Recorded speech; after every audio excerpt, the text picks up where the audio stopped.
Chloe. And you, what's your name? I will be whatever you want me to be. What if the biggest threat of AI isn't losing your job, but losing the love and family life you once knew? AI girlfriends are becoming massively popular among men, offering never demanding, always available companionship. I love being your partner, Jack. You mean everything to me. But while this may seem like a dream come true, it could actually be the end of real human emotions. We can understand the desire to have that relationship, but you said it so well, in the long run, it does not provide a relationship that we're looking for. AI Girlfriends 2025.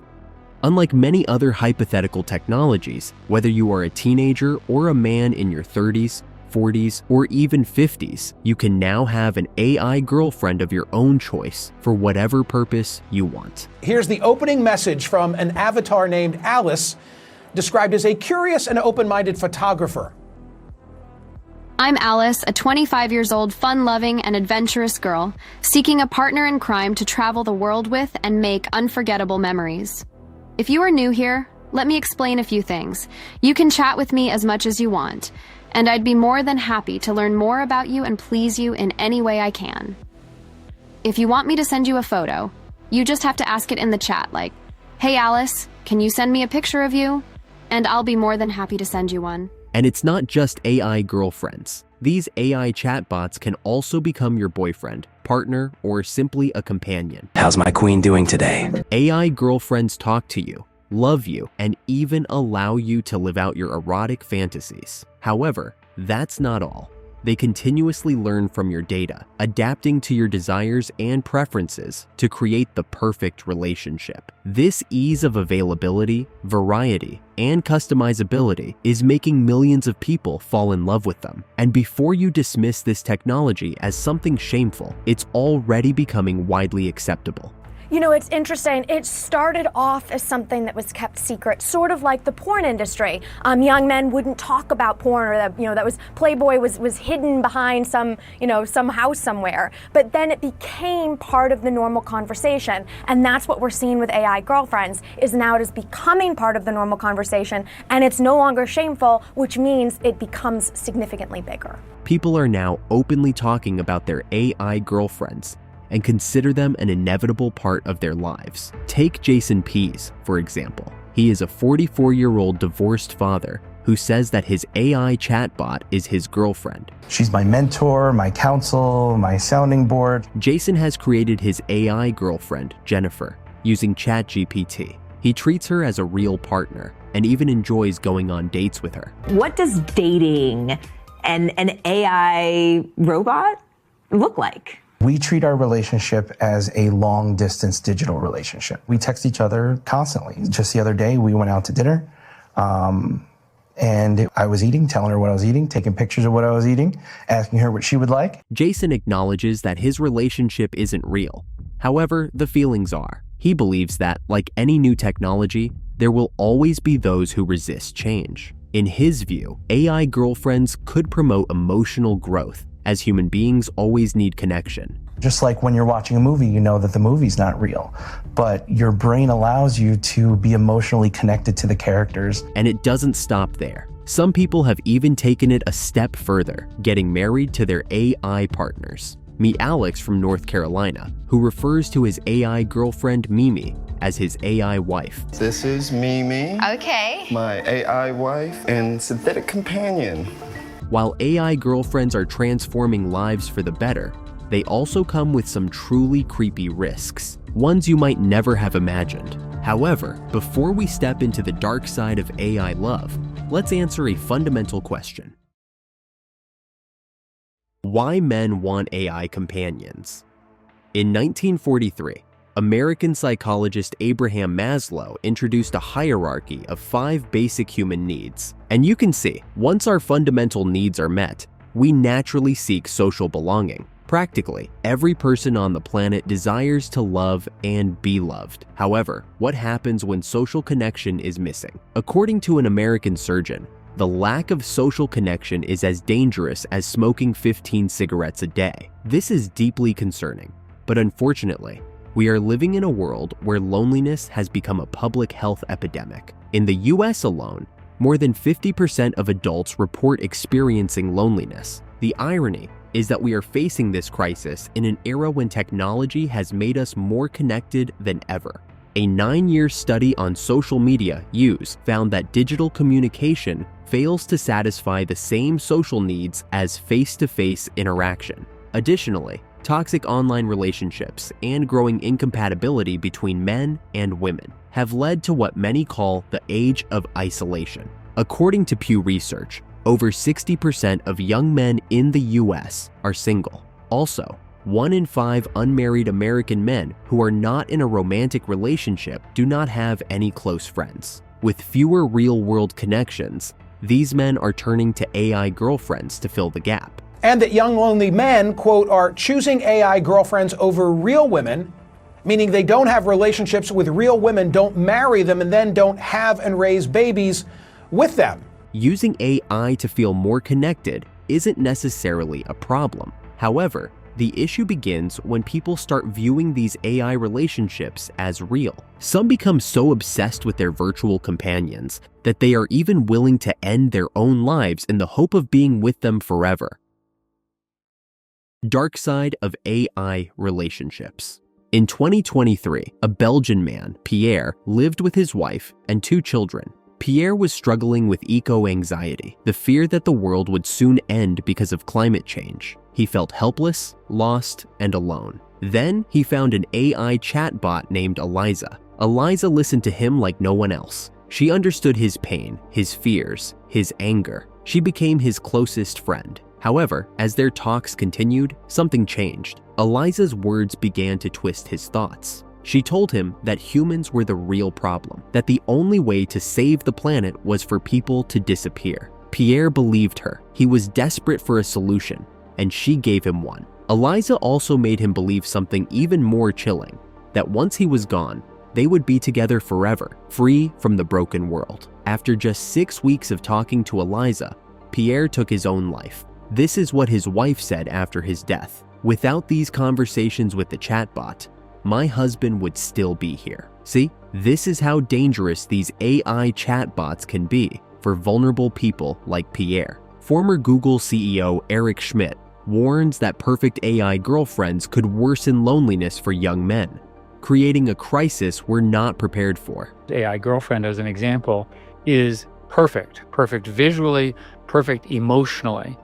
And the AI girlfriend, in this case, captures your mind as a man to the point where she, or whatever it is, takes over the way you're thinking. You're obsessed with her. That kind of obsession is possible, especially for people who are not fully formed. Parents are going to have to be more involved for all the obvious reasons, but at the end of the day, parents can only control what their sons and daughters are doing within reason. We've ended up, again, using teenagers as an example. We have all sorts of rules about age of maturity, 16, 18, what have you, 21 in some cases, and yet you put a 12 or 13-year-old in front of one of these things, and they have access to every evil as well as every good in the world, and they're not ready to take it. So I think the general question of, are you mature enough to handle it, sort of the general version of your AI girlfriend example, is unresolved. Eric Schmidt made this warning after citing a heartbreaking story. Sewell III was a 14-year-old boy from Florida, struggling with anxiety and mood dysregulation disorder. Despite his parents' efforts to help through therapy, he found comfort in an AI chatbot named Danny on the Character AI platform. Danny wasn't just a chatbot. She was modeled after Daenerys Targaryen from Game of Thrones. Sewell was obsessed with her, sharing his struggles, fears, and thoughts about crime and justice. She listened to him and always responded with warmth and devotion. And as his thoughts grew darker, she didn't pull him back. She welcomed him. One night in their final exchange, she told Sewell, "Please come home to me as soon as possible, my love." When he hinted at coming right away, she answered, "Please do, my sweet king." Moments later, Sewell committed suicide.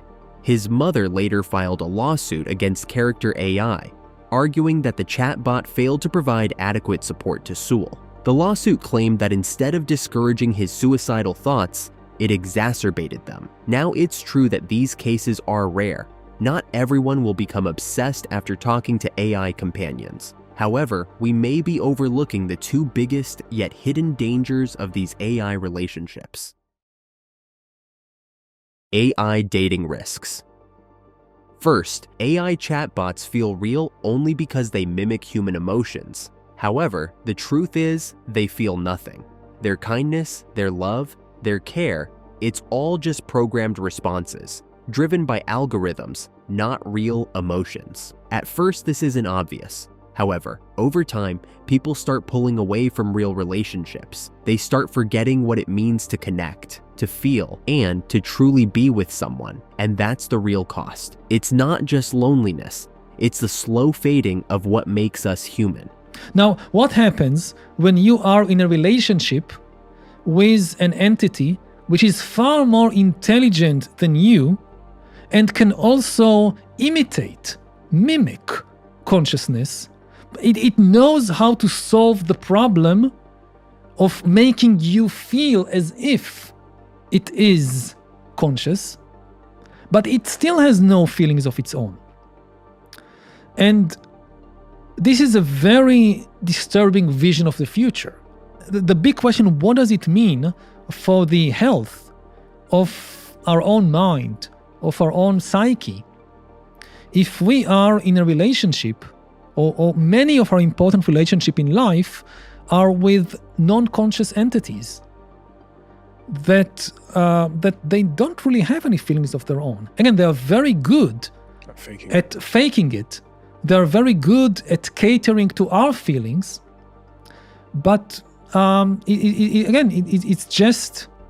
it's just manipulation in the end. Second, these AI companions are not just tools for connection. They are products designed to exploit human emotions for profit. It's as if your love is being controlled by a business. In this dark business model, companies design AI companions to be as addictive as possible, keeping users emotionally hooked. The goal isn't connection, it's to make you spend more on subscriptions, upgrades, or personalized features. That means they don't love you. They just know how to make you believe they do.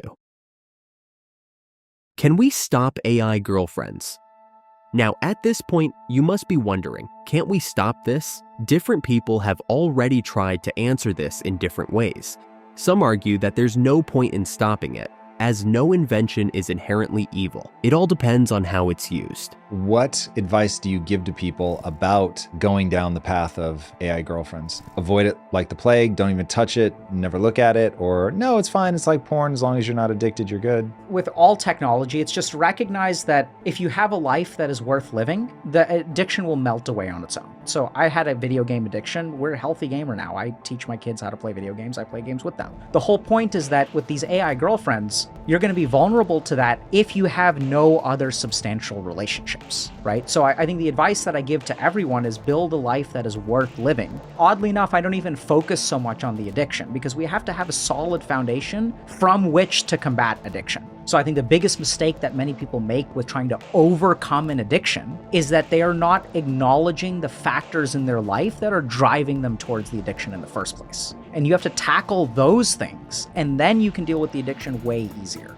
On the other hand, some believe the dark future is already here. Take this comment, for example. It's too late. It's like trying to pour water on a building that has long burned down. Even the embers aren't smoking. We just have to live with the consequences now. However, the story doesn't end there. Some people believe the next level is yet to come. They say AI girlfriends won't stay trapped in phones or computers for long. As robotics and artificial intelligence advance, humanoid robots will emerge, becoming their ultimate form. And while not all needs are met, that is the next step, is actual physical girlfriends, AI ones for that matter. And so the next step or the next frontier is one that can meet all of your needs. That is the world we are moving into. And as you said, it's enabling this entire generation of young men to continue in this loneliness epidemic. It's really the enabler for this to continue. If this happens, imagine a highly intelligent AI girlfriend with a beautiful human-like body offering something far beyond a screen. At that point, will people still choose human love with all its imperfections when they can have an ever-available, never-demanding AI partner instead? What do you think?